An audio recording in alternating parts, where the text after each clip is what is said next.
Muy bienvenidos, continuamos con nuestro estudio de la Biblia. Estamos en el Tanaj, conocido como Antiguo Testamento, en la sección de la Torá, o sea, los 5 libros de Moisés.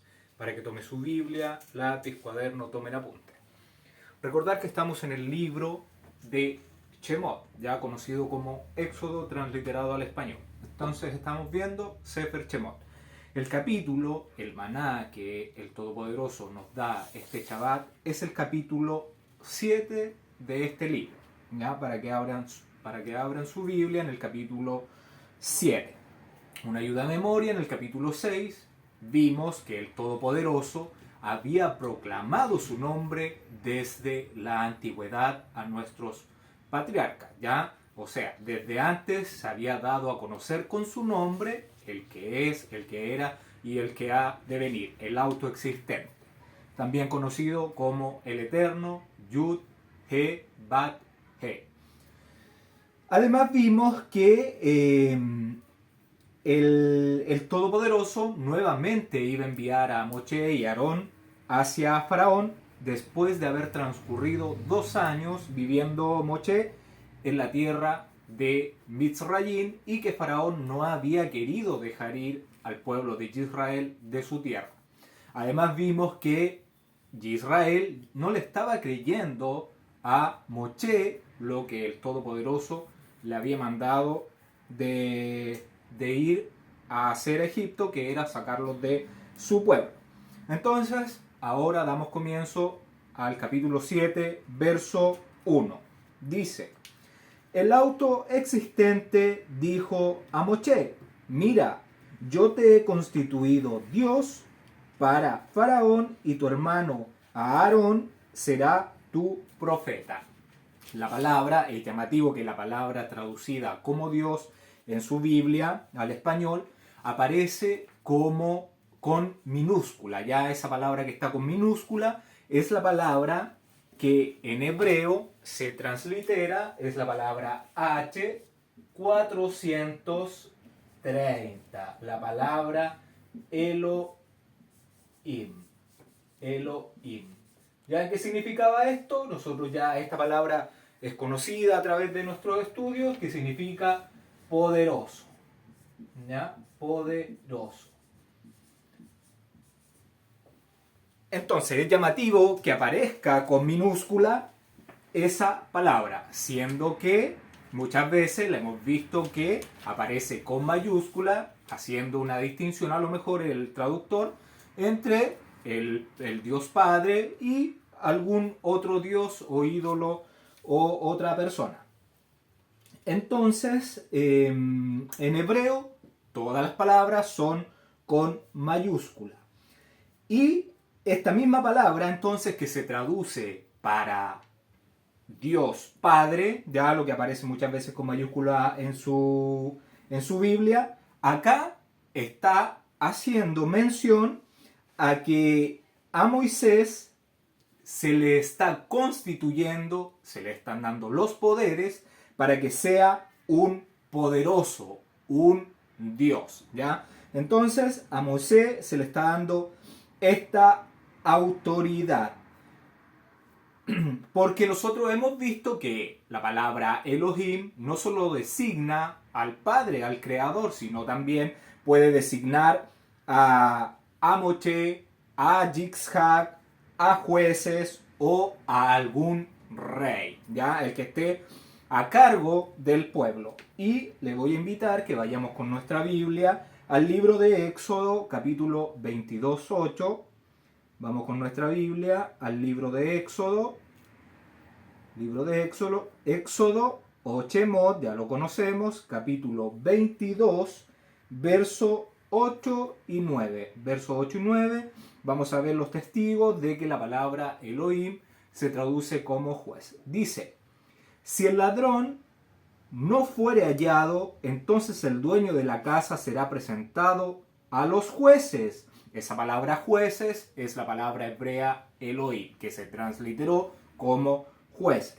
Para que se vea si ha metido su mano en los bienes de su prójimo, en toda clase de fraude, sobre buey, sobre asno, sobre oveja, sobre vestido, sobre toda sobre toda cosa perdida. Cuando alguno dijere, esto es mío, la causa de ambos vendrá delante de los jueces. Y la palabra que se traduce como jueces es la palabra Elohim. Entonces, y el que los jueces condenaren, pagará el doble a su prójimo. Entonces ahí tenemos un ejemplo de que la palabra Elohim no siempre es traducida como dada al Padre, al Creador. Vamos con nuestra Biblia, por favor, acompáñenme al libro de Salmos,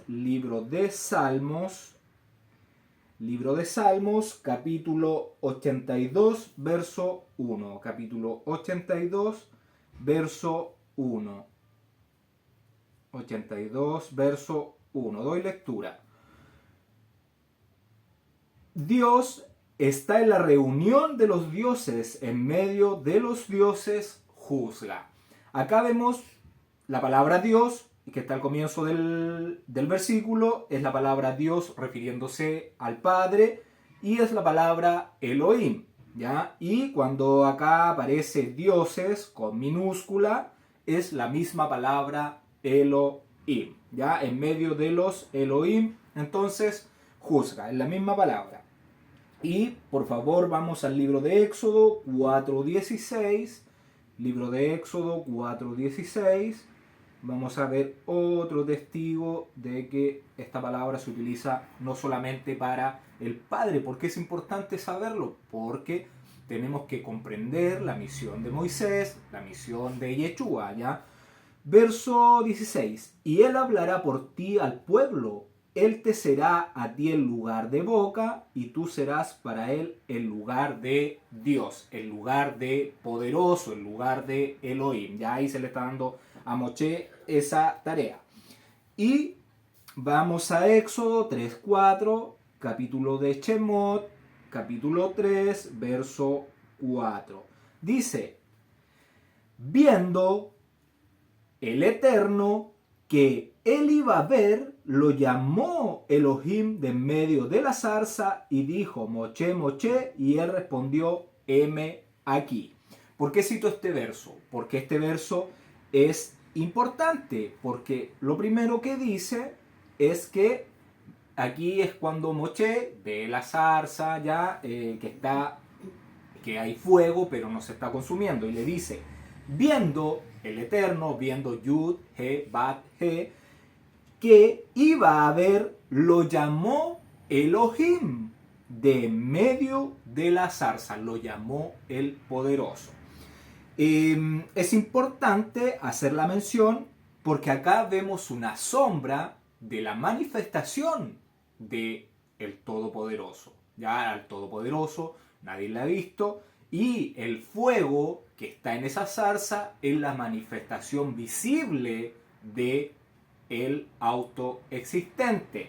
¿Por qué? Porque en el verso 2, aquí mismo en el capítulo 3, verso 2, dice, y se le apareció el ángel, el enviado de el Eterno, en una llama de fuego, en medio de una zarza, y él miró y vio que la zarza ardía en fuego y la zarza no se consumía. Entonces, ¿quién era el que estaba ahí en representación del Todopoderoso? Era su enviado, su malaj. ¿Ya? Lo importante es que si fuera el Todopoderoso, en el verso 4, ¿qué diría? Diría,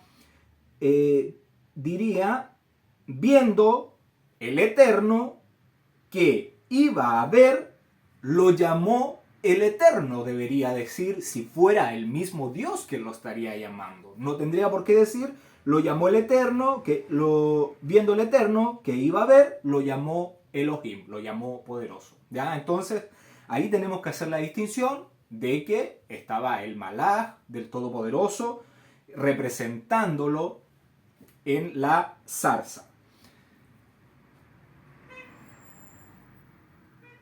Y entonces vemos la llama de fuego, que es la manifestación visible del Todopoderoso. Y por favor, vamos con nuestra Biblia, el libro de Éxodo, capítulo 32, verso 1.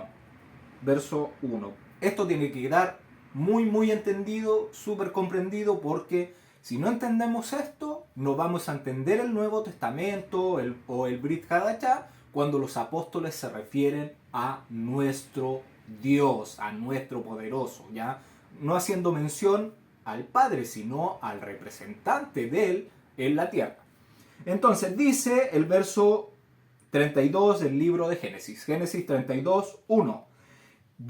Jacob siguió su camino y le salieron al encuentro ángeles de Elohim, ¿ya? O de Dios, como aparece en su Biblia. Nosotros vimos que en este capítulo la palabra que se traduce como ángeles está mal traducida y tiene que ser mensajeros de Elohim.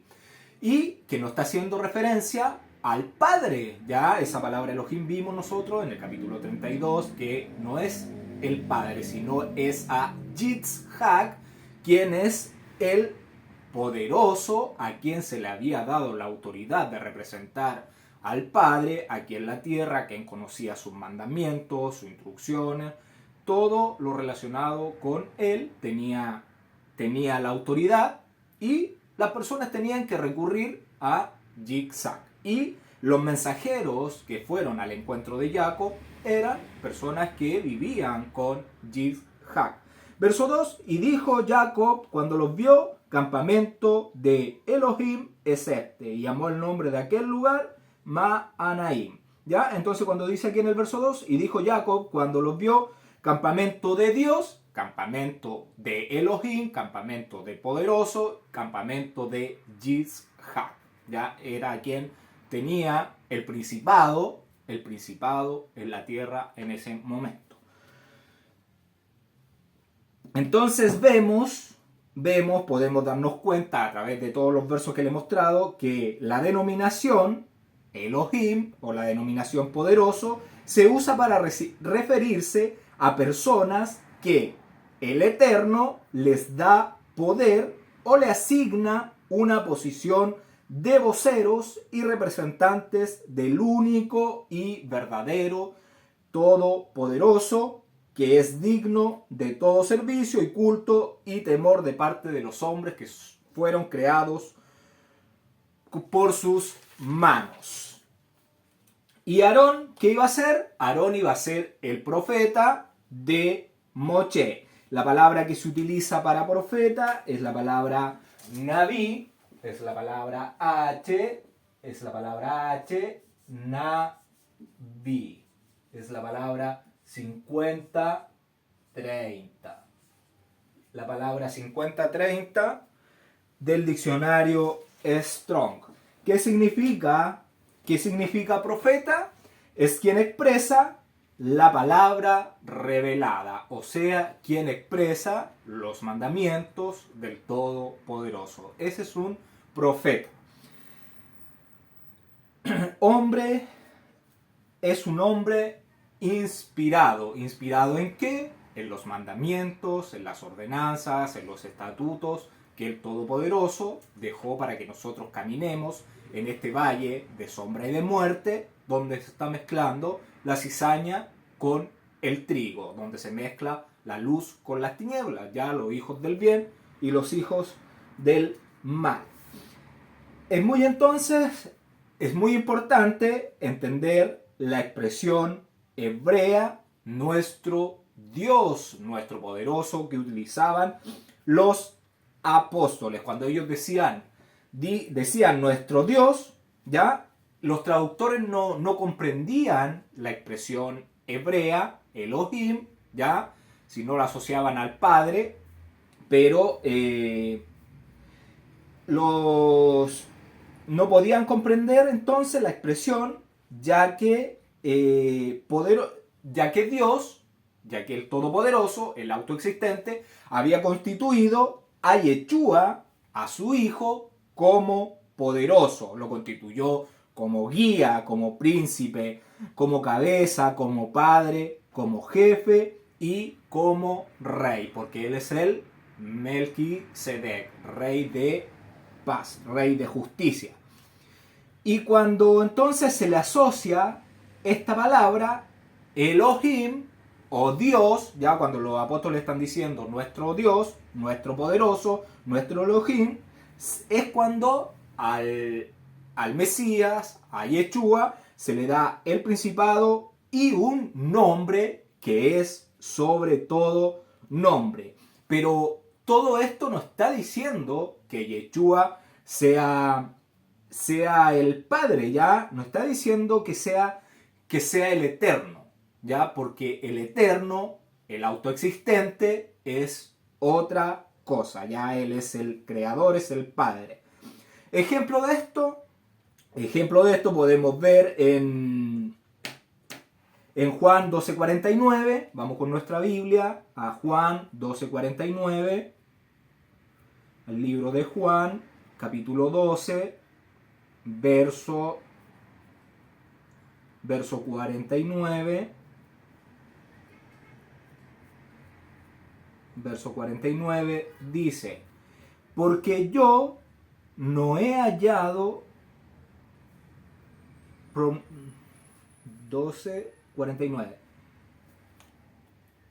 Juan 12:49, porque yo no he hallado por mi propia cuenta. El Padre que me envió, Él me dio mandamiento de lo que he de decir y de lo que he de hablar. Entonces, como Moshe, ¿quién le hablaba? Moshe, él iba, pero tenía que hablar lo que el Todopoderoso le decía. Él no podía hablar palabras de él, ya era palabra del Todopoderoso. Yeshua, que fue enviado por el Padre, ¿qué es lo que tenía que decir? Tenía que dar a conocer el mandamiento que el Todopoderoso le iba a hablar.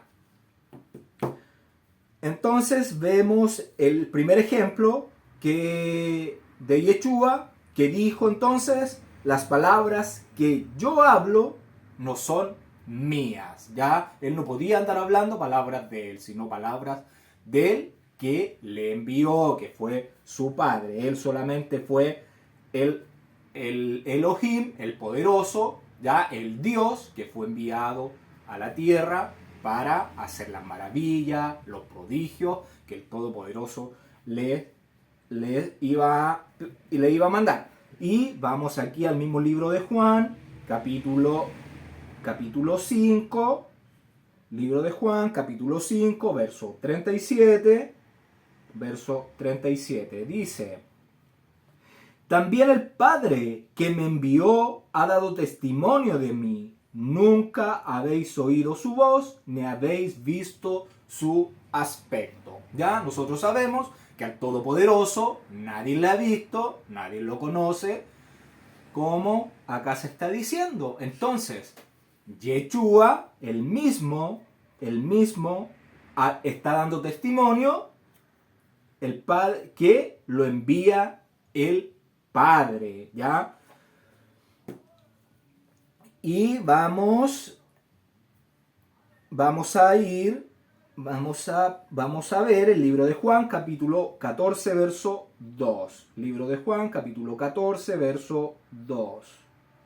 Libro de Juan, capítulo 14, verso 2. ¿Ya? Entonces hemos visto que las palabras que él habla no son de él. Hemos visto que el Padre le envió, ya, como su ungido, como su malach, como Dios con nosotros. Ya el Todopoderoso lo envió como Dios, como Elohim, como poderoso.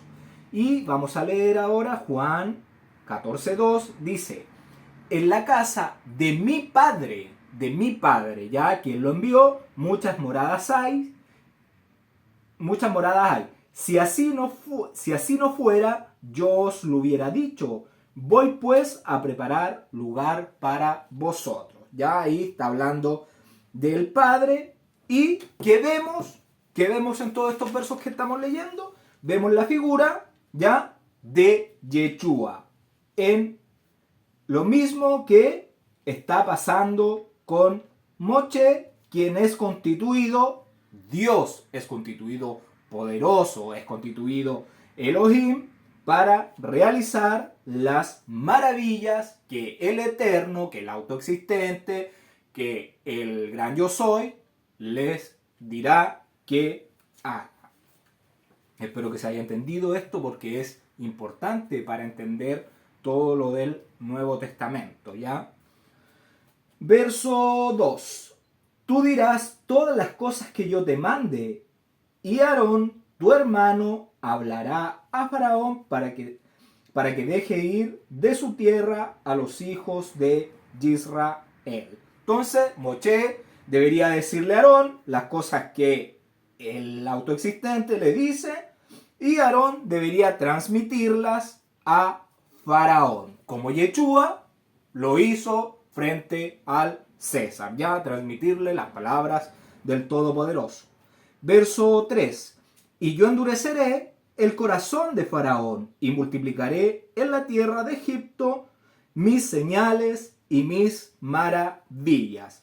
Nosotros en el libro de Éxodo, en el capítulo 4, verso 21, vimos la palabra endurecer también, ¿ya? Y la palabra que se utilizaba en ese verso era la palabra hazak, que significaba fortalecer, ser fuerte, agarrar, fijar.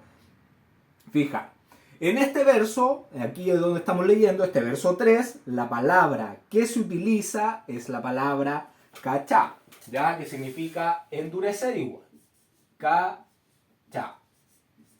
Kachá. Esa es la palabra que se está utilizando acá, donde dice endurecer, es la palabra kachá. ¿Qué significa?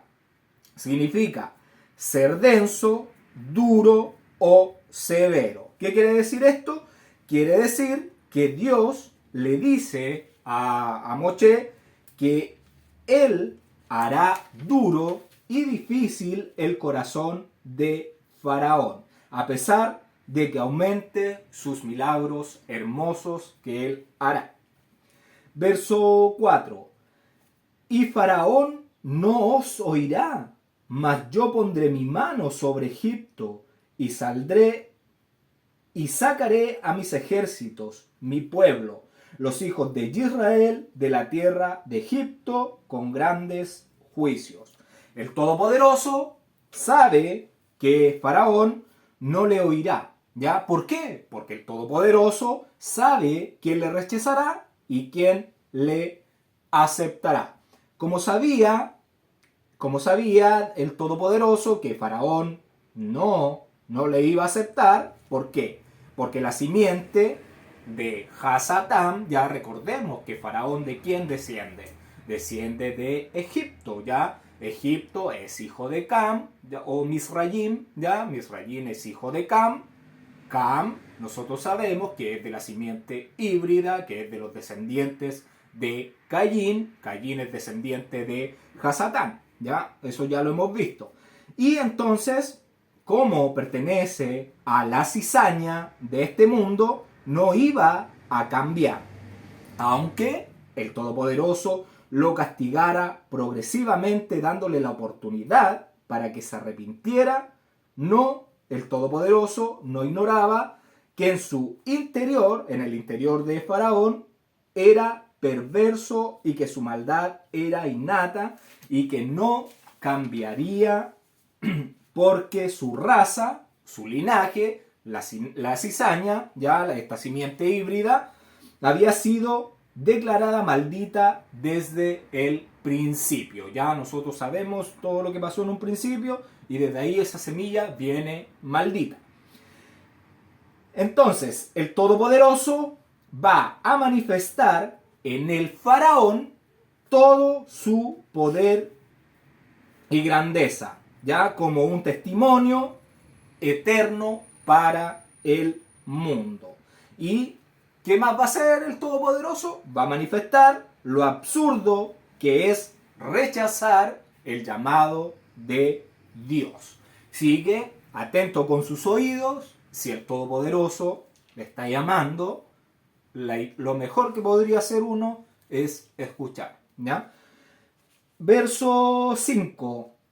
Y sabrán los egipcios que yo soy el Eterno cuando extienda mi mano sobre Egipto y saque a los hijos de Israel de en medio de ellos.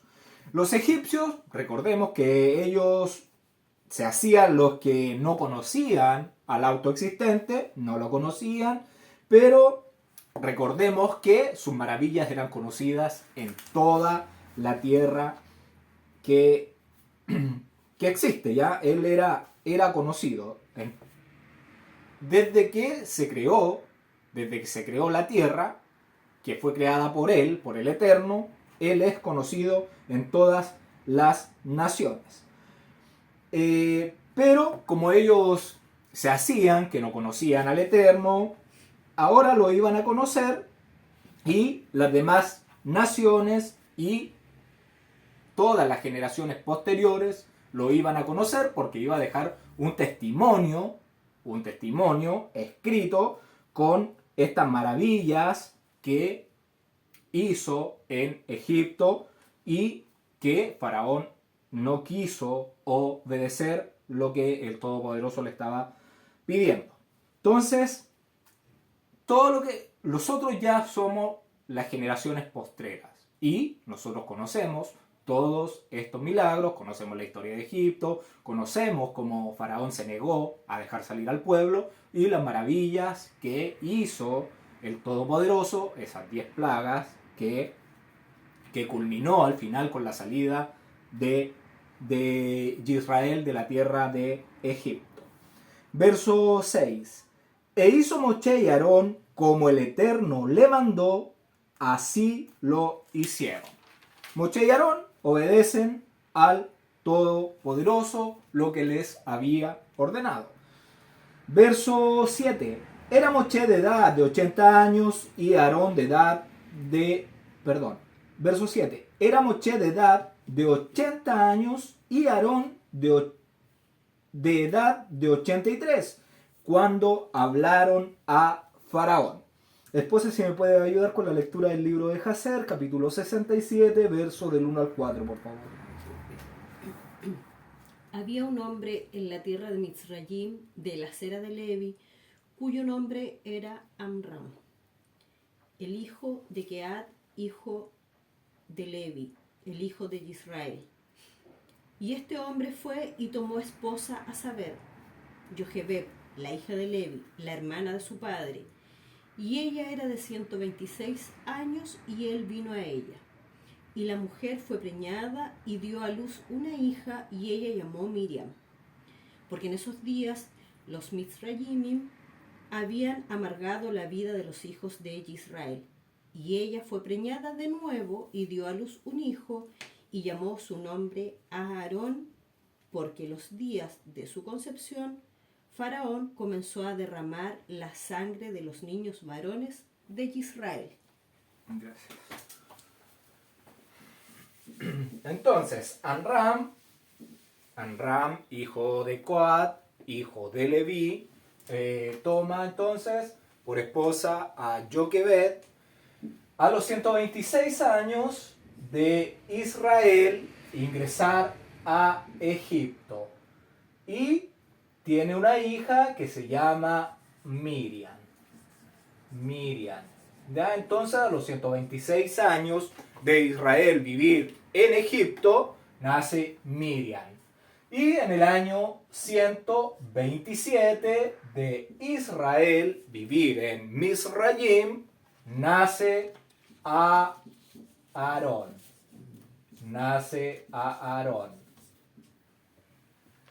¿Ya? Entonces, recordemos que Jochebed nace en el descenso, ¿ya? A Egipto. Y esposa, si me puede ayudar con el libro de Jacer, capítulo 68, verso del 1 al 24. Y fue en ese tiempo que el Ruaj del Todopoderoso estaba sobre Miriam, la hija de Amram, la hermana de Aarón, y ella salió por su casa y profetizó diciendo: He aquí que un hijo será nacido a nosotros de mi padre y mi madre en este tiempo, y él salvará a Israel de las manos de Mitzrayim.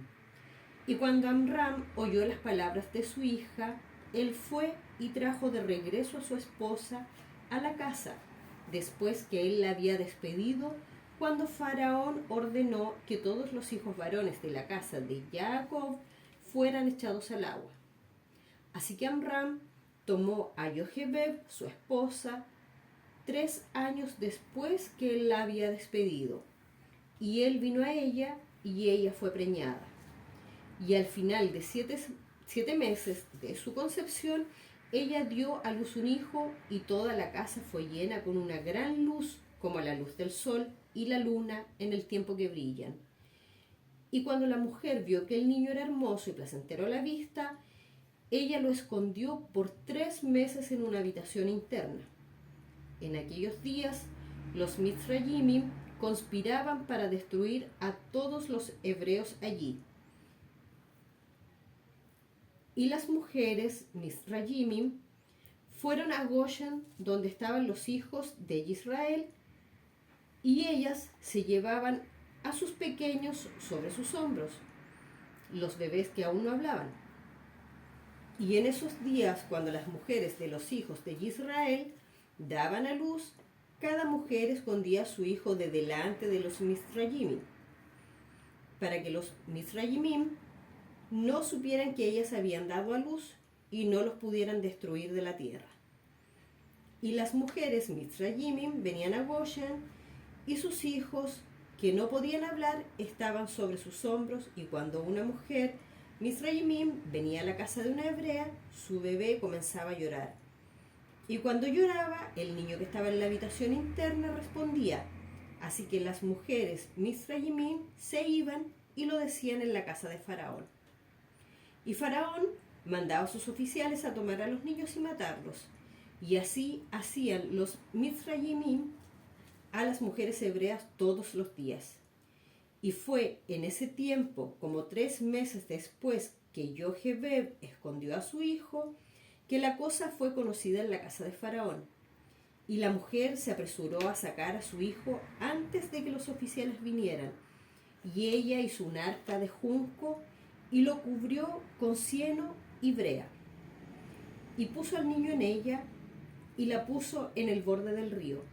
Y su hermana Miriam se paró lejos para ver qué sucedía al niño y qué se haría de sus palabras.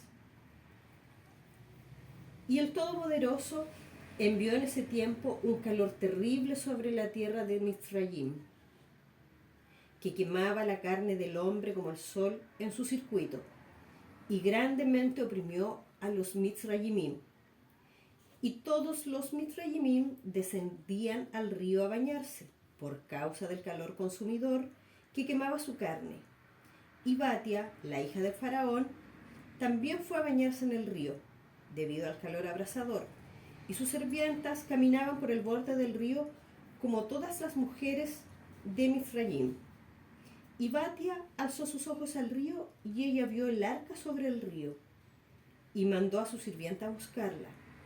Y ella la abrió y vio al niño, y he aquí que el niño lloraba. Y ella tuvo compasión de él, y ella dijo: este es un niño de los hebreos. Y todas las mujeres de Mizrayim que caminaban por el borde del río deseaban darle de mamar, pero él no mamaba, porque esta cosa era de Yahweh, para devolverlo al pecho de su madre. Y Miriam, la hermana, estaba en ese momento con las mujeres de Mizrayim por el borde del río. Y ella vio esta cosa, y ella dijo a la hija de Faraón: ¿quieres que vaya a buscar una nodriza de entre las mujeres hebreas para que dé de mamar al niño? Y la hija de Faraón le dijo a ella: ve. Y la joven fue y llamó a la madre de la criatura. Y la hija de Faraón dijo a Jochebed: toma este niño y amamántalo por mí, y yo te pagaré tus jornales, 2 piezas de plata diarias. Y la mujer tomó al niño y lo amamantó. Y al final de 2 años, cuando el niño creció, ella lo trajo a la hija de Faraón, y él fue para ella como un hijo. Y ella llamó su nombre Moshe, porque ella dijo: yo lo saqué a él del agua. Gracias. Entonces, el libro de Hazer nos relata que Moshe nace en el año 130 de Israel vivir en Egipto. Entonces, nace Moshe. Cuando se ingresa a Egipto, ya nosotros ya lo sabemos, lo hemos repetido y lo vamos a seguir repitiendo hasta que lo memorice. Año 2238 es cuando desciende Israel con toda su gente a la tierra de Misrayim. Y dice que Moshe, vamos a calcular la fecha de nacimiento de Moshe, dice que nació en el año 130 de Israel vivir en Mitzrayim. Entonces, ¿qué nos daría esto? Que nace en el año 2368. Ese es el año de nacimiento de Moshe. Recordemos, si queremos sacar la fecha de nacimiento desde el año 0, ya que supuestamente es ahí donde nace Jesús, tenemos que al 4000 le restamos el 2368 y eso nos da que Moshe nace en el año 1600, en el año menos 1632 AC. ¿Ya? Pero esto es desde la creación. El 2368 es de la creación, comenzamos la creación ya con el primer día, segundo día, tercer día, nace, es creado Adán y seguimos hasta llegar al año 2368. ¿Por qué no me gusta hacerlo así? Porque el año 4000, que supuestamente es el año 0, en la línea del tiempo donde se separa el tiempo negativo, el tiempo positivo, ya desde el año 0, ya, o año 4000, que se supone que nace Jesús, para acá estamos en la época del 0 al 2024, que es el año de ahora, ¿cierto? Y de acá, del año 0, para su lado izquierdo, se cuenta desde el 0 hasta el 1632. ¿Ya? ¿Por qué no me gusta hacerlo así? Porque esta fecha de año 0 o año 4000 no es exacta. Para mí, acá no estamos en el año 4000 cuando se dice que es el año 4000, estamos antes, ¿ya? Y eso se va viendo a través de todo lo que hemos ido estudiando, que vamos a ver que cuando lleguemos al año 4000 va a faltar tiempo, ¿ya? El calendario que tienen los judíos está mucho mejor en los años que llevan, porque ellos están en el año 5780 y tanto me parece. Entonces ese calendario está mucho mejor, no este calendario romano que fue inventado por Roma, ya. Entonces ahí se le quitaron años, se le pusieron años, hay una historia que está escondida que nosotros no conocemos y no nos van a contar. Entonces nos quedamos que Moisés nace en el año 2368. Para corroborar esto, nosotros sabemos que Jocabet desciende en el año 2230. En el año 2238 es cuando ella nace en el descenso a Misrayim, 2238, y ella tenía 130 años cuando nace Moshe. Entonces es el año 2368. Y dice que Moshe tenía 80 años cuando salen de Egipto. Entonces, si nosotros hacemos esta suma, nos da que salieron en el año 2448. Salida de Egipto. Salida de Egipto. Y si nosotros ya sabemos que Jocabet tuvo a Aarón, año entonces 2368. No, perdón.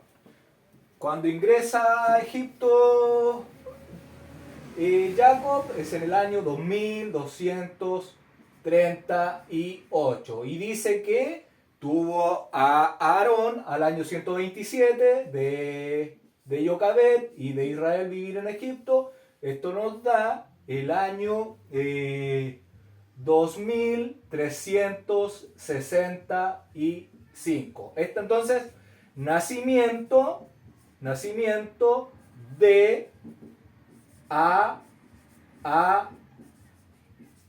Aarón. ¿Ya? Entonces, nacimiento de Aarón. Y dice que Aarón tenía 83 años cuando salen de Egipto. Entonces, al 2365 le sumamos los 83 años que tenía Aarón. Esto nos da la suma de 2448. Entonces, la misma fecha que Moshe tenía 80, Aarón tenía 83 años de edad. En conclusión, Aarón era mayor que Moisés por 3 años. Como lo dice el verso 6, como lo dice el verso 7, ¿ya? Entonces el verso 7 dice, era Moshe de edad de 80 años y Aarón de edad de 83 cuando hablaron a Faraón. Porque le hablan a Faraón y ahí ya van a salir de Mitzrayim. Verso 8. Habló el Eterno a Moshe y a Aarón diciendo. Entonces, nuevamente, el Todopoderoso le habla a Moshe y a Aarón para advertirle que Faraón iba a pedirles una señal. Ya los va a poner sobre aviso. Verso 9. Si Faraón os respondiere diciendo, mostrad milagro, dirás a Aarón, toma tu vara y échala delante de Faraón, para que se haga culebra. Entonces, esta vara, este cetro, nosotros ya sabemos que es el cetro del Todopoderoso, el que tenía su nombre escrito en toda su forma, ¿ya? Y este cetro, este báculo, este bastón, esta vara, era el medio que se iba a utilizar para persuadir a Faraón y realizar los prodigios, ¿ya? Que se iban a realizar. Y, por favor, vamos con nuestra Biblia al libro de Éxodo, capítulo 4, verso 2. Éxodo, capítulo 4, verso 2. Dice, y el Eterno dijo, ¿qué es eso que tienes en tu mano? Y él respondió, una vara. Nosotros vimos que el Todopoderoso le pregunta, pero el Todopoderoso sabía qué vara era, de dónde la había sacado Moshe. Recordemos que Moshe obtiene esta vara de la casa del jardín de Reuel, donde él la había puesto y que algunos poderosos hombres habían intentado sacarla del lugar para poder casarse con Séfora, pero ninguno pudo hasta que llegó el indicado, hasta que llegó el que tenía derecho a tomar este cetro. Verso 10. Verso 10. Vinieron pues Moshe y Aarón a Faraón e hicieron como el Eterno le había mandado, y echó Aarón su vara delante de Faraón y de sus siervos y se hizo culebra. Faraón entonces pide una señal o una maravilla, como el Todopoderoso le había dicho a Moshe. ¿Para qué le pide esta señal? Para poder creer las palabras dichas por Moshe y Aarón. Y esposa, si me puedes ayudar con la lectura del libro de Jacer, capítulo 79, verso 27 al 36.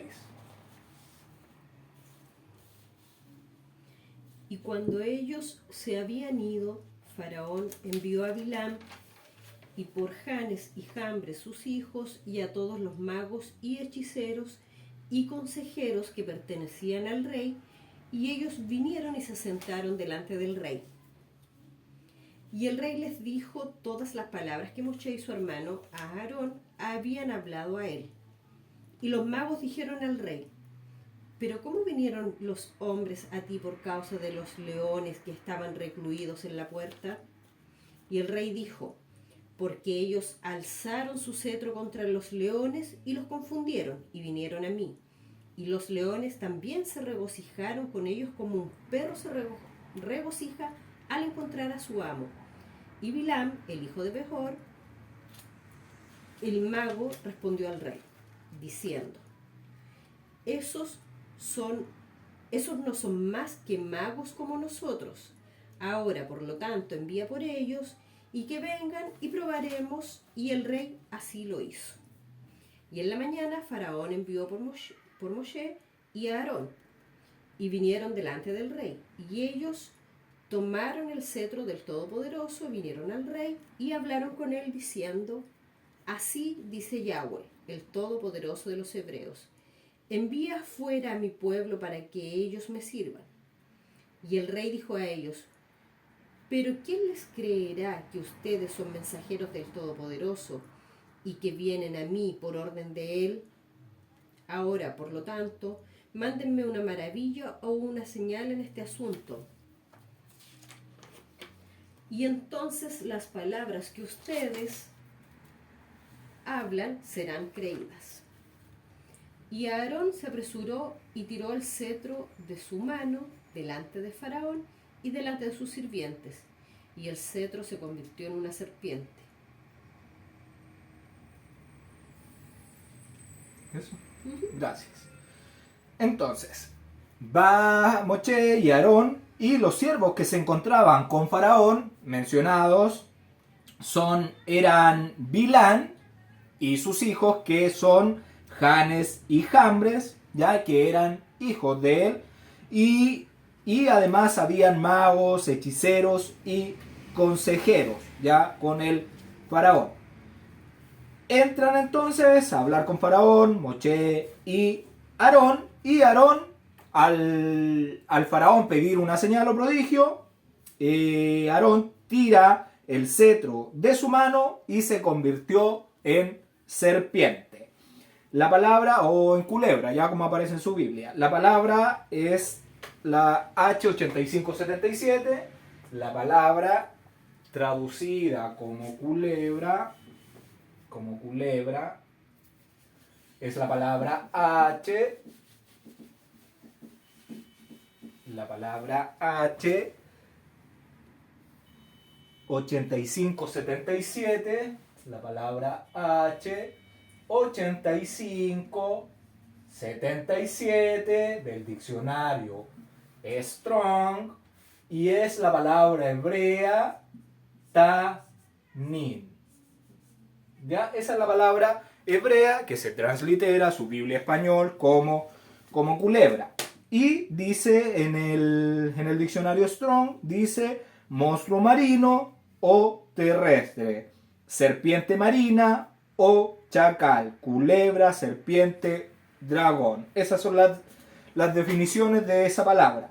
Bilam, recordemos que es hijo de Beor, el mago, ya descendiente de Labán, y ellos decían que Moshe y Aarón eran magos o simplemente unos hechiceros como ellos. Verso 11. Entonces llamó también Faraón sabios y hechiceros, e hicieron también lo mismo los hechiceros de Egipto con sus encantamientos. Los magos entonces y hechiceros harían lo mismo que hicieron Moshe y Aarón, de convertir el báculo en serpiente, haciendo uso de sus artes secretas. Y esto se daba en Egipto, que se utilizaban los hechiceros, los magos, los adivinos, encantadores. Y vamos por favor al libro de Génesis, si me acompaña con su Biblia, al libro de Génesis, capítulo 41, verso 8. Capítulo 41, verso 8 dice: Sucedió que por la mañana estaba agitado su espíritu y envió e hizo llamar a todos los magos de Egipto y a todos sus sabios y les contó Faraón sus sueños, mas no había quien los pudiera interpretar a Faraón. Ahí vemos que el Faraón, mucho anterior que el que estamos viendo ahora, ya utilizaba a sabios, hechiceros, ya para poder interpretar los sueños. Entonces había algún tipo de poder, ya artes secretas, que podían realizar estas cosas. Y vamos al libro de Daniel, por favor, al libro de Daniel, capítulo 2, verso 2. Libro de Daniel, capítulo 2, verso 2. Dice: hizo llamar el rey a magos, astrólogos, encantadores y caldeos para que explicasen sus sueños.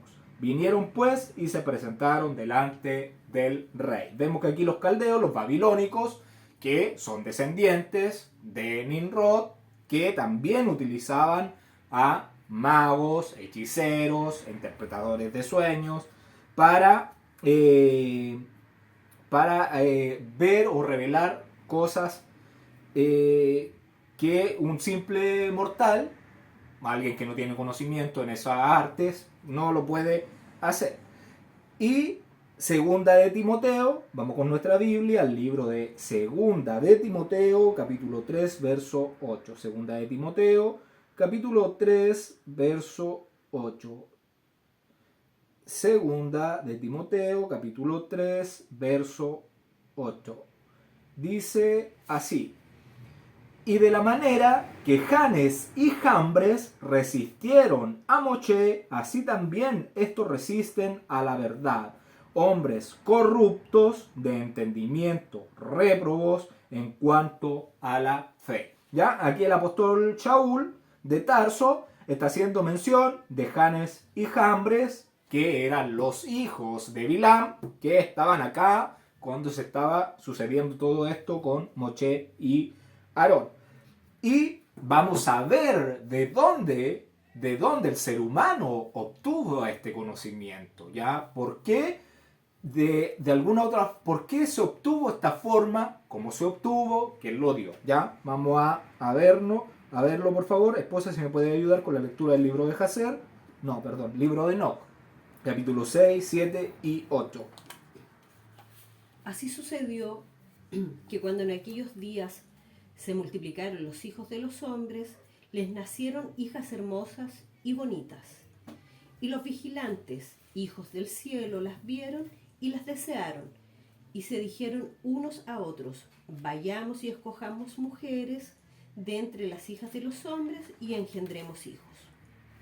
Entonces Shemijasa, que era su jefe, les dijo: temo que no queráis cumplir con esta acción y sea yo el único responsable de un gran pecado.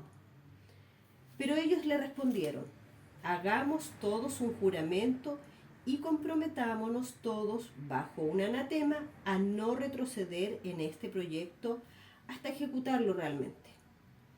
Entonces todos juraron unidos y se comprometieron al respecto los unos con los otros bajo anatema. Y eran en total 200 los que descendieron sobre la cima del monte que llamaron Hermón, porque sobre él habían jurado y se habían comprometido mutuamente bajo anatema. Estos son los nombres de sus jefes: Shemijasa, quien era el principal, y en orden con relación a él: Artacof, Ramael, Kebab-el, Ramael, Daniel, Sek-el, Barak-el, Asael, Armoni, Matrael, Anan-el, Satoel, Shamsiel, Sahariel, Tumiel, Turiel, Yomiel, Yehadiel. Estos son los jefes de decenas. Todos y sus jefes tomaron para sí mujeres y cada uno escogió entre todas y comenzaron a entrar en ellas y a contaminarse con ellas, a enseñarles la brujería, la magia y el corte de raíces, y a enseñarles sobre las plantas.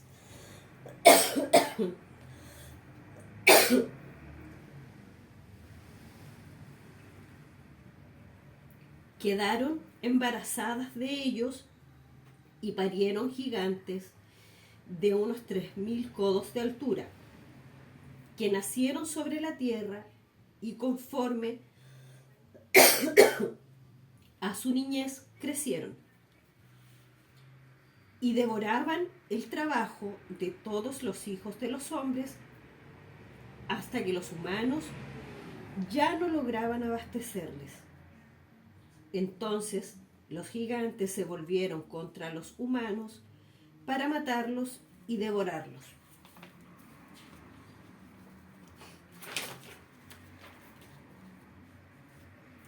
Y empezaron a pecar contra todos los pájaros del cielo y contra todas las bestias de la tierra, contra los reptiles y contra los peces del mar, y se devoraban los unos la carne de los otros y bebían sangre. Entonces la tierra acusó a los impíos por todo lo que se había hecho en ella. Y Asael enseñó a los hombres a fabricar espadas de hierro y corazas de cobre, y les mostró cómo se extrae y se trabaja el oro hasta dejarlo listo, y en lo que respecta a la plata, a repujarla para brazaletes y otros adornos. A las mujeres les enseñó sobre el antimonio, el maquillaje de los ojos, las piedras preciosas y las tinturas. Y entonces creció la mucha impiedad, y ellos tomaron los caminos equivocados y llegaron a corromperse en todas las formas.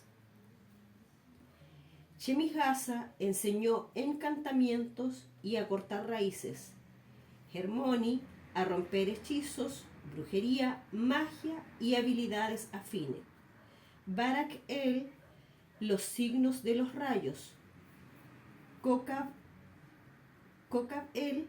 los presagios de las estrellas, Sek de los relámpagos, los significados, Artakov enseñó las señales de la tierra, Shamsiel los presagios del sol,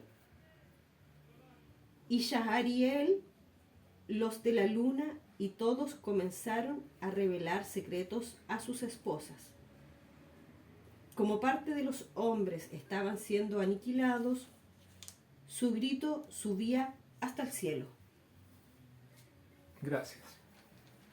Vemos entonces que todo este conocimiento de la hechicería, de, no sé, la magia, todo este conocimiento fue entregado por los ángeles que descendieron en el monte Hermón cuando vieron que las hijas de los hombres eran hermosas, ¿ya? Entonces, ¿qué hicieron?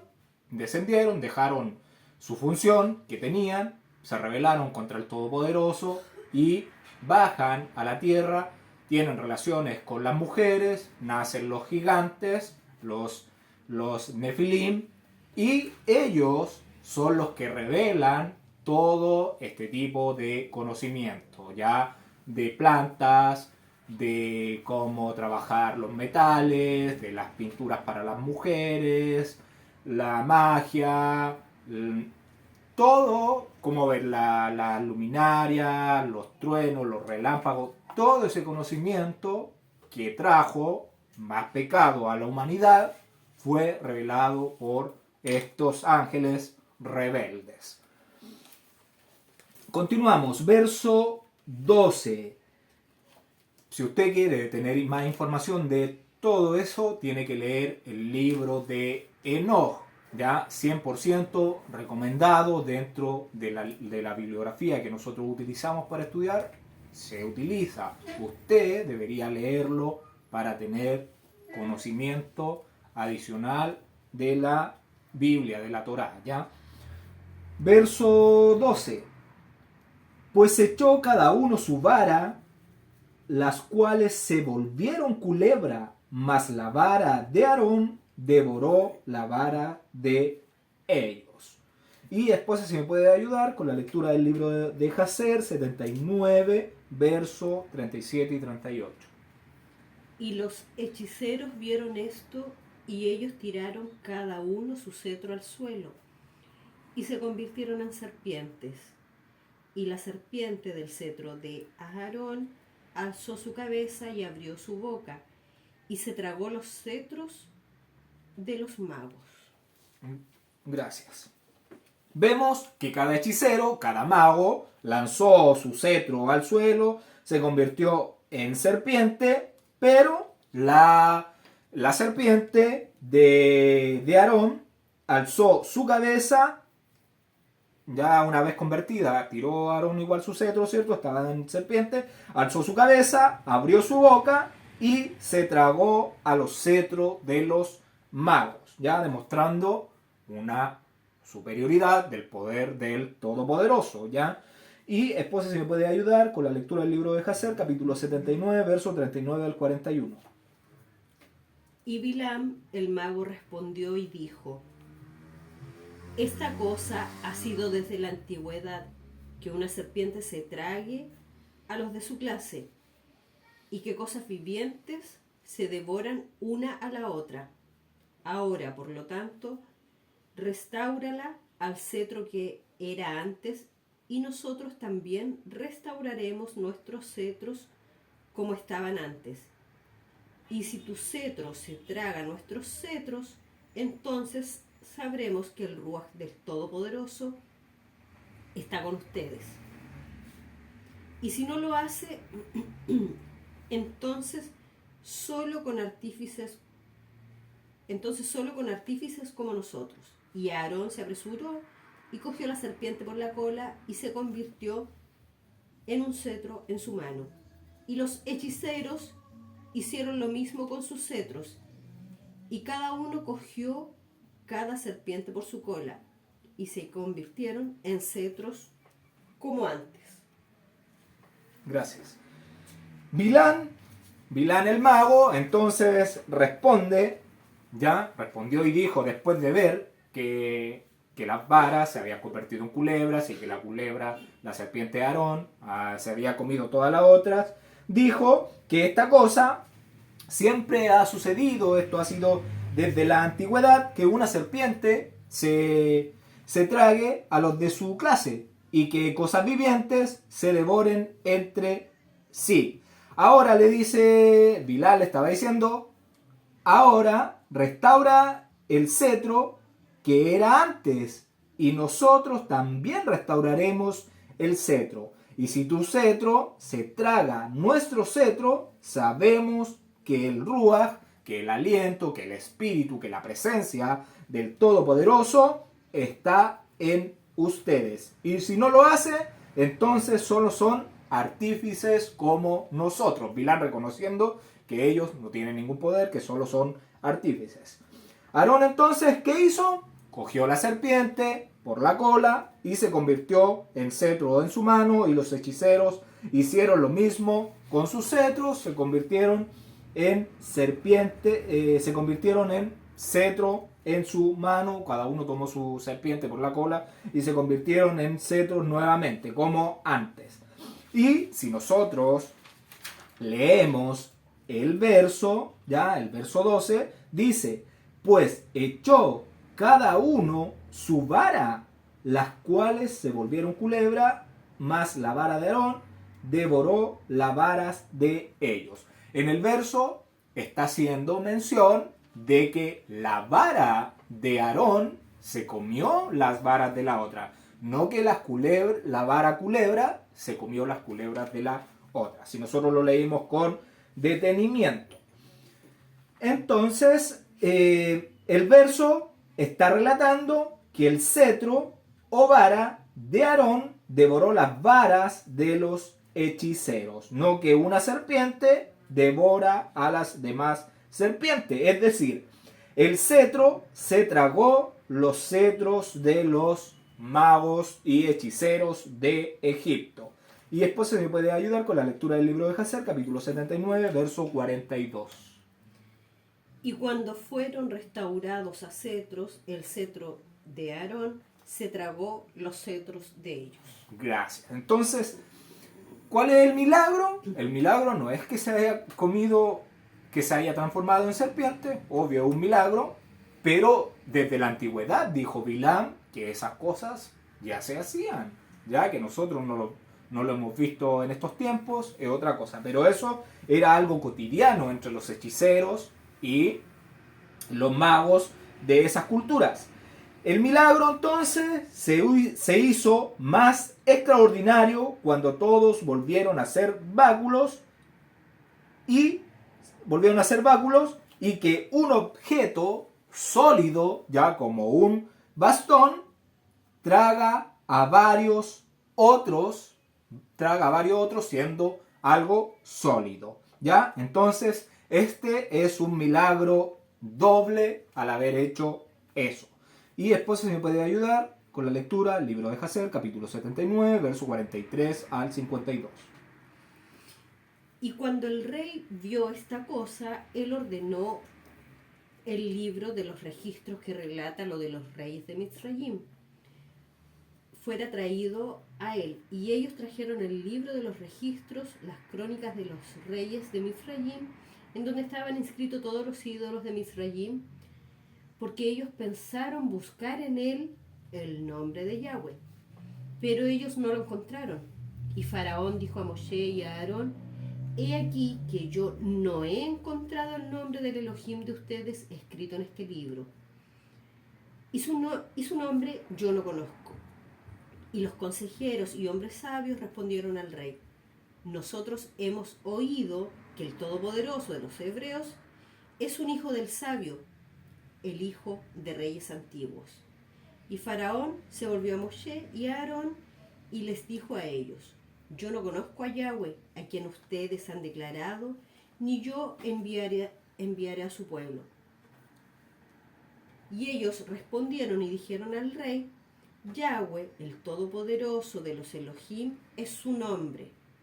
Y él proclamó su nombre a nosotros desde los días de nuestros padres, y nos envió diciendo: vayan a Faraón y digan a él: envía a mi pueblo fuera, que ellos me puedan servir.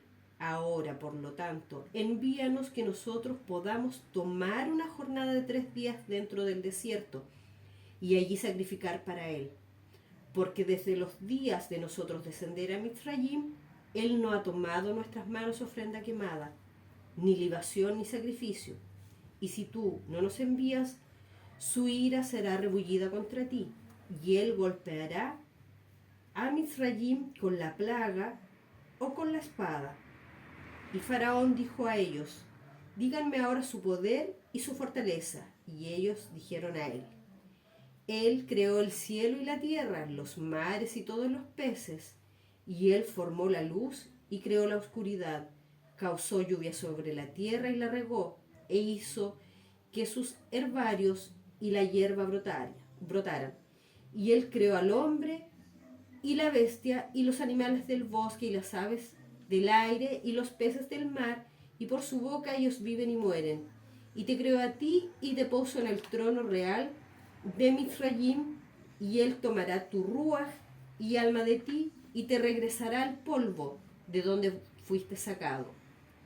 Y la ira del rey fue rebullida a sus palabras, y él dijo a ellos: ¿pero quién entre todos los Elohim de las naciones puede hacer esto? Mi río es mío propio, y yo lo he hecho para mí. Y él los echó de él, y él ordenó la labor sobre Israel que fuera más severa de lo que fue ayer y antes. Gracias.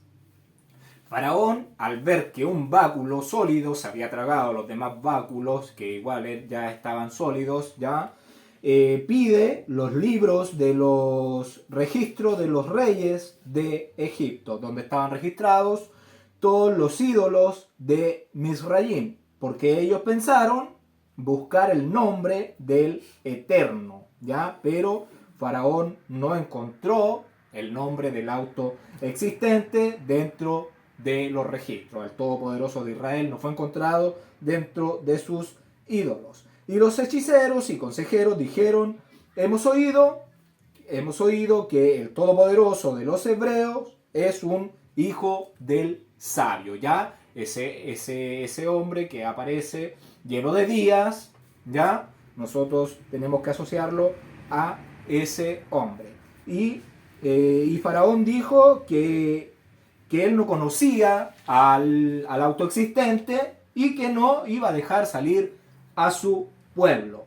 Faraón les pregunta a Moshe y Aarón cuál es su poder y cuál es la fortaleza de este Todopoderoso, y ahí le dan una descripción: que creó el cielo, creó la tierra, crea la luz, crea las tinieblas, ¿ya? Y que él va a quitar el ruaj de él, porque Faraón no es nada, aunque él se crea un dios y aparente ser un dios delante de todo su pueblo, y que lo va a tirar a tierra, lo va a volver al polvo, lo va a regresar a la tierra de donde fue creado.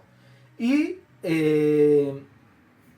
Faraón, él creía que él hizo el Nilo y que es de él propio. Ya se creía una deidad y creía que había hecho el río Nilo y que era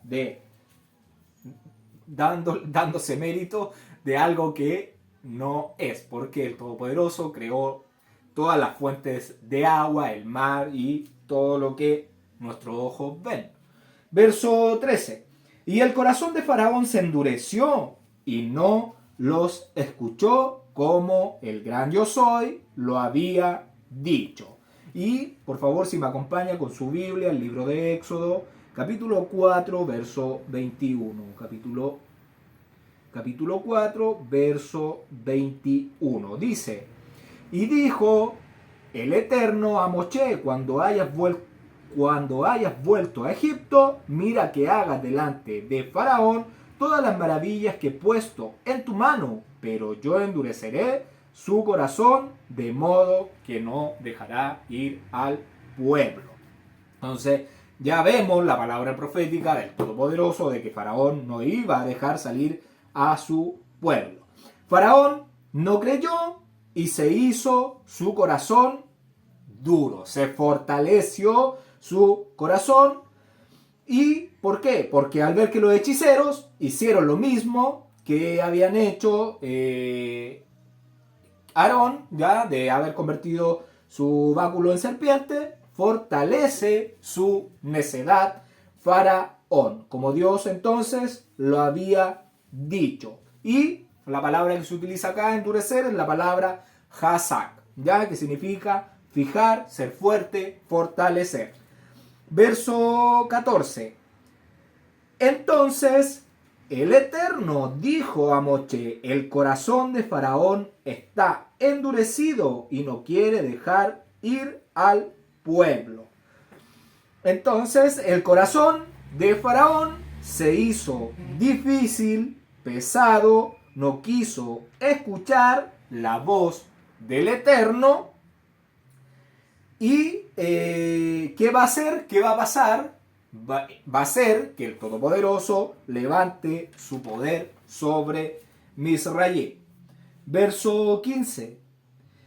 Ve por la mañana a Faraón, he aquí él sale al río, y tú ponte a la ribera delante de él, y toma en tu mano la vara que se volvió culebra. Entonces le dice que vaya en la mañana, porque estamos terminando la noche, estamos terminando la oscuridad, y llega la mañana, la luz, la salvación. Entonces Faraón aparenta. ¿Por qué le pide en la mañana? Y además, ¿por qué le pide que vaya en la mañana? Le pide que vaya en la mañana. ¿Por qué? Porque Faraón salía temprano al río, porque Faraón aparentaba ser un dios, aparentaba ser una deidad. Como tal, entonces, supuestamente, como era el dios, él aparentaba no tener necesidades fisiológicas como cualquier ser humano, ¿ya? Él aparentaba eso, por eso iba de madrugada al río mientras el pueblo dormía, él iba al río a hacer sus necesidades, ¿ya? Por eso le pide el Todopoderoso que vaya de mañana y además le pide que no vaya a olvidar la vara con la que se convirtió en culebra o en serpiente.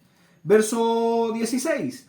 Y dile, el Eterno, el Dios de los hebreos, me ha enviado a ti, diciendo, deja ir a mi pueblo para que me sirva en el desierto. Y he aquí que hasta ahora no has querido oír. El Eterno entonces, Moshe le dice, el Eterno me ha enviado para que dejes ir a su pueblo, pero no has querido oír, no le has obedecido al Todopoderoso. Con esto, con este testimonio, con todo lo que vemos acá entre Faraón, Moshe, el Todopoderoso, debemos ver que con esto la humanidad debería aprender la lección. Cada persona debería aprender que debemos obedecer y escuchar la voz del Todopoderoso. Porque de todas maneras se va a hacer lo que Él quiera. ¿Qué podrá decir que no se ha hecho como Él quiso que se hiciera? Verso 17. Así ha dicho el Eterno, en esto conocerás que yo soy el autoexistente. He aquí, yo golpearé con la vara que tengo en mi mano el agua que está en el río y se convertirá en sangre.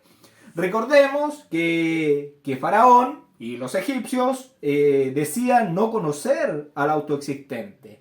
Y recordemos que pidió los libros ya de las crónicas de los reyes de Egipto para buscar entre los ídolos y no encontró al Eterno. Así que se negó a conocer al autoexistente y ¿qué iba a hacer el Todopoderoso?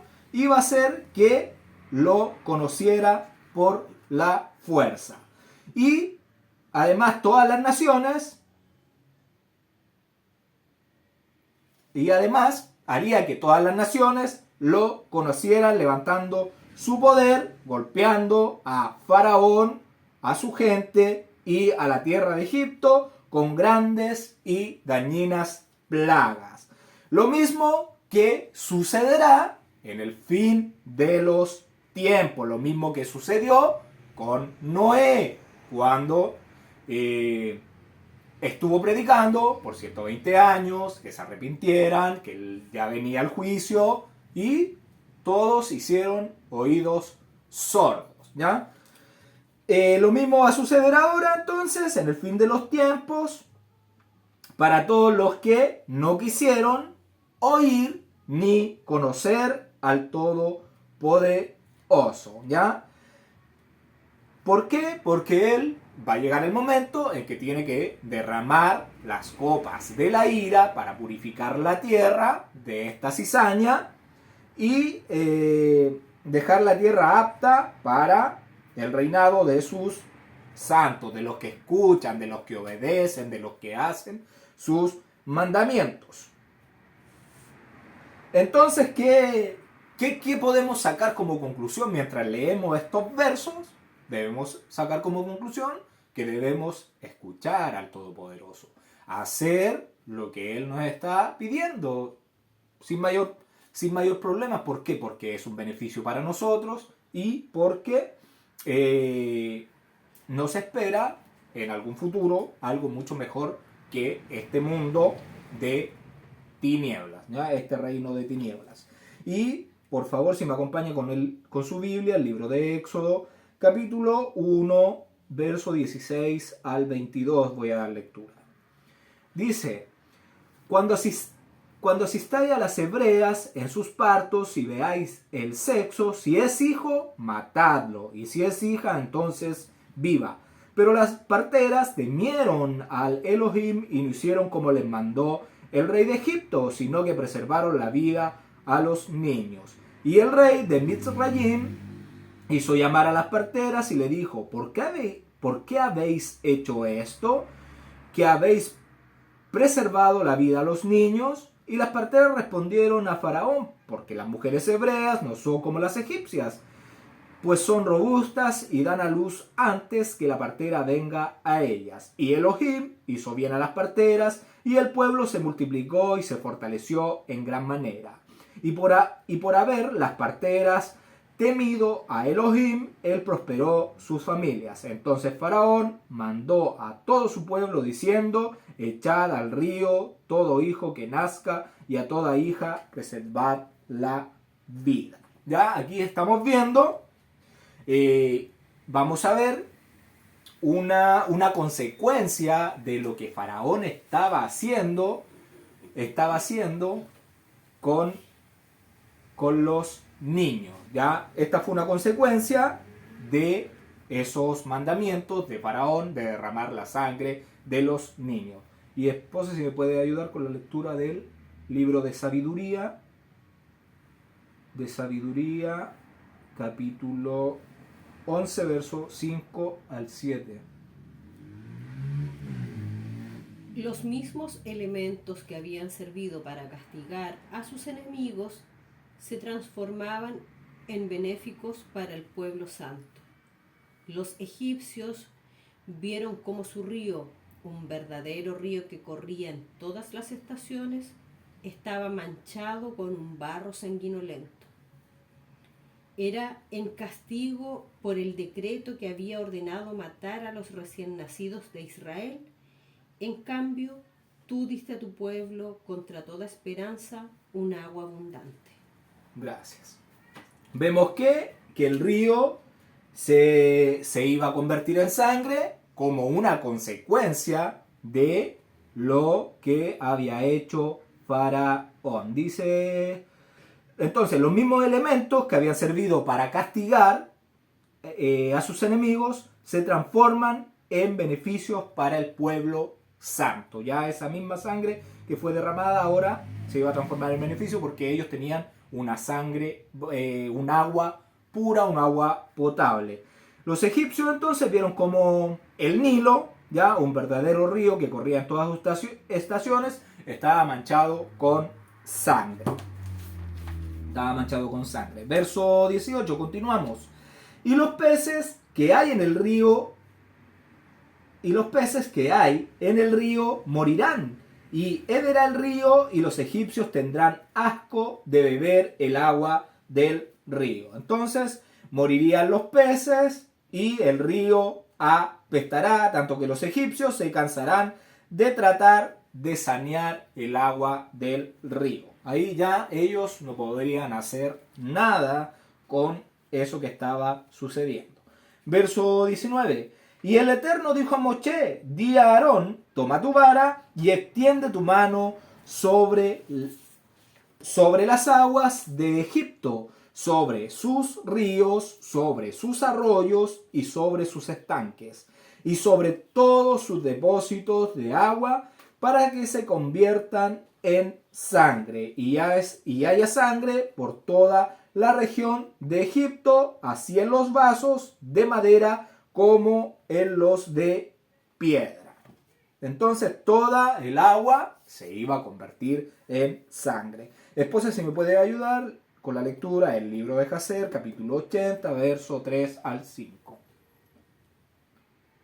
Y Yahweh envió por la mano de Aarón y convirtió las aguas de Mitzrayim en sangre y todos sus arroyos y ríos. Y cuando un Mitzrayimi venía a beber y sacar agua, él miraba en su cubo, y aquí que toda el agua fue convertida en sangre. Y él venía a beber de su taza, y el agua de su taza se convertía en sangre. Y cuando una mujer amasaba su masa y cocinaba sus víveres, su apariencia era convertida en sangre. Gracias. Vemos que por mano de Aarón, ya por medio de la vara, convirtió las aguas de Egipto en sangre. Cuando un egipto venía a beber y sacaba agua con un vaso, miraba el vaso y tenía la apariencia de sangre. Y cuando las mujeres cocinaban y amasaban sus masas y sus víveres, tenía la apariencia que era convertida en sangre. Pero para los hebreos el río era dulce y potable como era habitualmente. ¿Por qué? Porque a ellos la plaga no les golpeó. Verso 20. Y Moche y Aarón hicieron como el Eterno lo mandó. Y alzando la vara golpeó las aguas que había en el río en presencia de Faraón y de sus siervos. Y todas las aguas que había en el río se convirtieron en sangre. Con la vara del Todopoderoso entonces se realizó lo mandado por el Eterno. Y el río se convirtió en sangre. Verso 21. Asimismo los peces que había en el río murieron y el río se corrompió tanto que los egipcios no podían beber de él. Y hubo sangre por toda la tierra de Egipto. Entonces el río olía mal, apestaba, así que los egipcios no bebían del río. Sabemos que el río Nilo era considerado una deidad, ya era idolatrado por los egipcios. Por eso el mensaje que se estaba dando al convertir el Nilo en sangre era muy poderoso de parte del Todopoderoso. Ya era algo muy duro para Faraón, que veía a su Dios corrompido, ya todo convertido en sangre. Y el Dios que representa al río Nilo, para que usted lo busque, lo googlee en internet, el nombre de la deidad es Hapi. ¿Ya? Ese es el nombre de esta deidad. Yo le voy a hacer lectura, yo le voy a leer acá en Wikipedia qué significa. Dice: Hapi es el nombre del dios asociado a la crecida del Nilo, el gran río de Egipto que tenía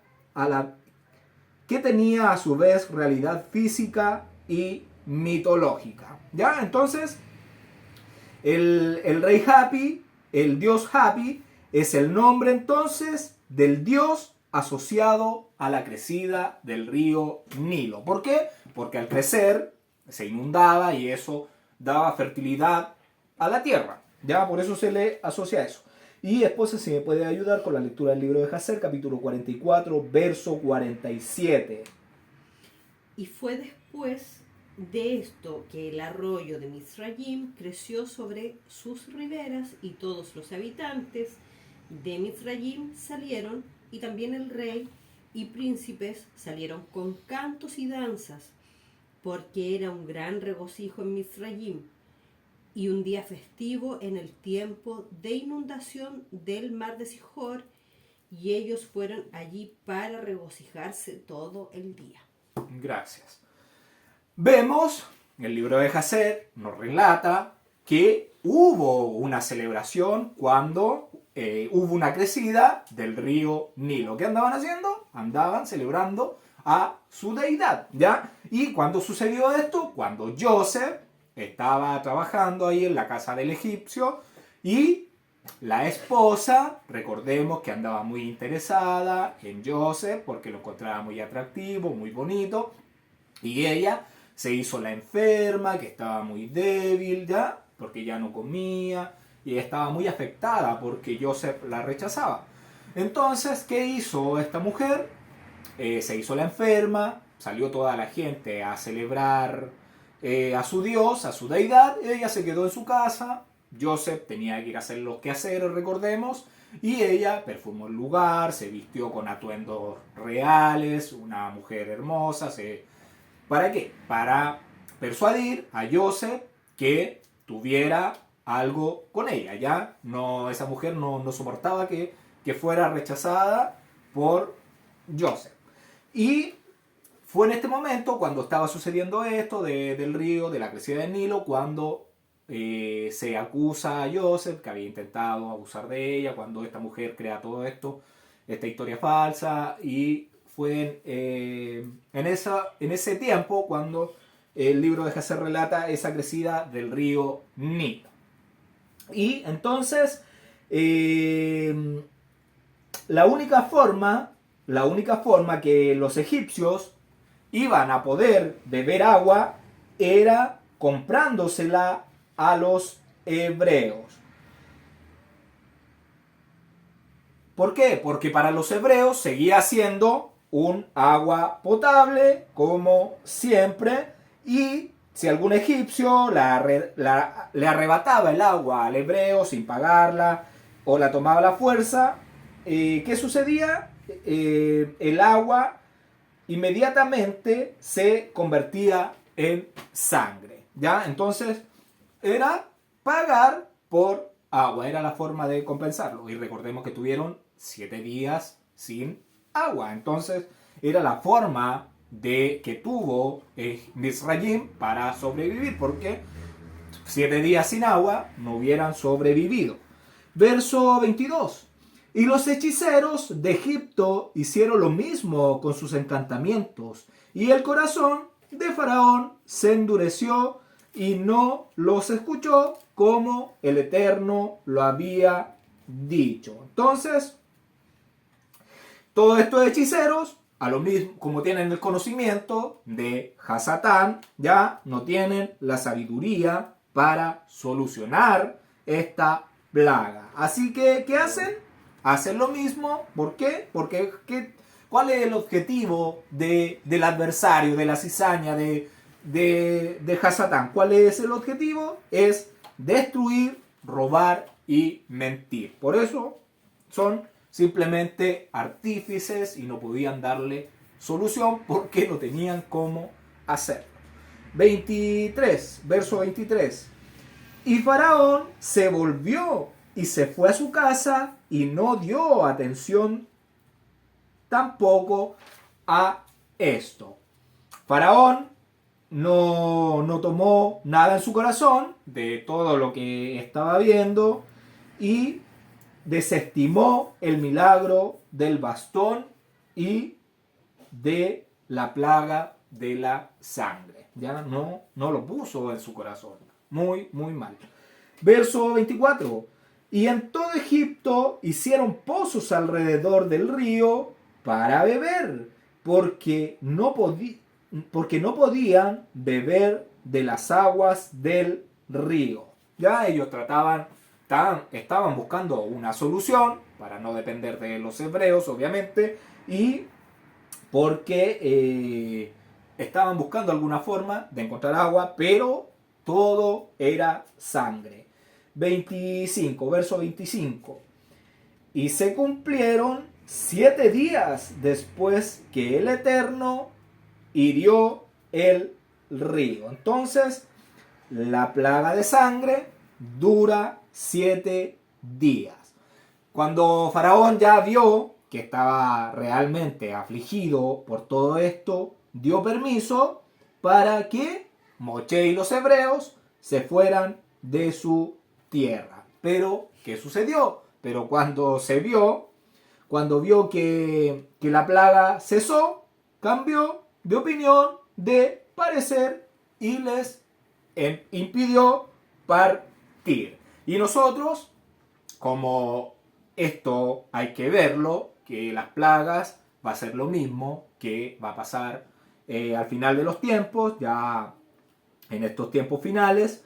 Vamos por favor al libro de Apocalipsis, capítulo 16, verso 3. Apocalipsis, capítulo 16, verso 3. Dice: el segundo ángel derramó su copa sobre el mar, y éste se convirtió en sangre como de muerto, y murió todo ser vivo que había en el mar. Y ahí vemos que en el final de los tiempos igual se dará una plaga similar a la que se dio en el río, pero ahora en el mar. Y también va a morir lo viviente. Esa sería la segunda plaga del Apocalipsis. Y si nosotros ya sabemos que 7 es el número perfecto, es una semana que estuvieron sin agua. Hasta aquí hemos llegado. Que el Todopoderoso te bendiga, te guarde. Que el Todopoderoso haga resplandecer su rostro sobre ti y tenga de ti misericordia. Que alce su rostro sobre ti y ponga en ti paz. Gracias por ver los videos. Nos escuchamos el próximo Shabbat.